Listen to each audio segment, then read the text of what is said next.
So, just recently, I hosted a free masterclass for the people that are in my VIP Balance Collective.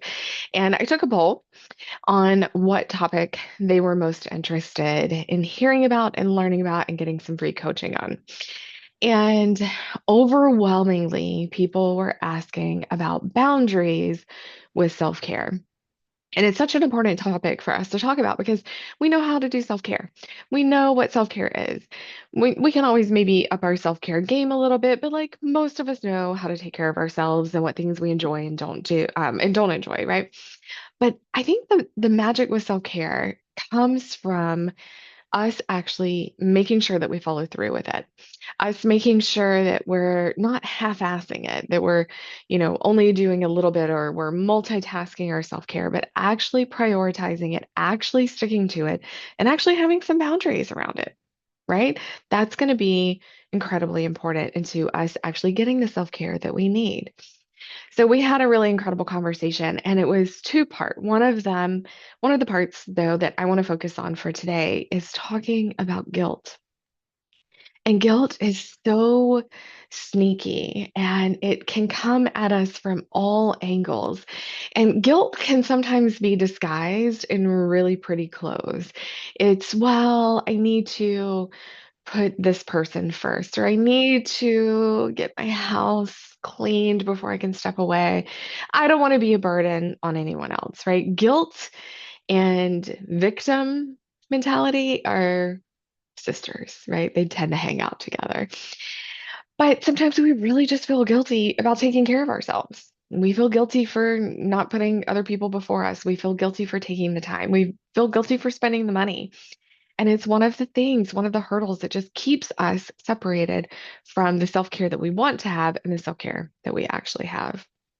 And what are some things that are guilt for you? I'd love to hear from you if you want to, comment or reply and let me know.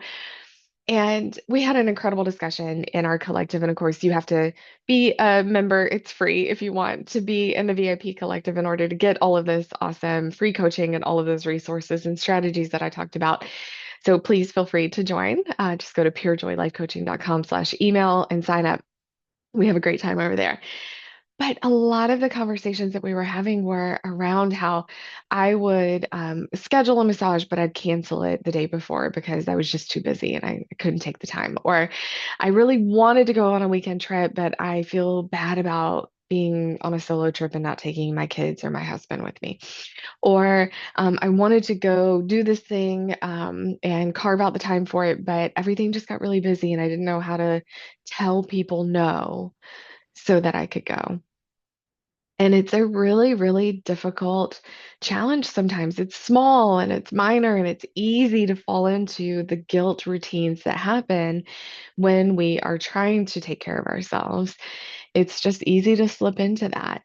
We have to be super intentional and have a strategy and accountability as well in order to get over that hurdle and to actually do a better job taking care of ourselves, right?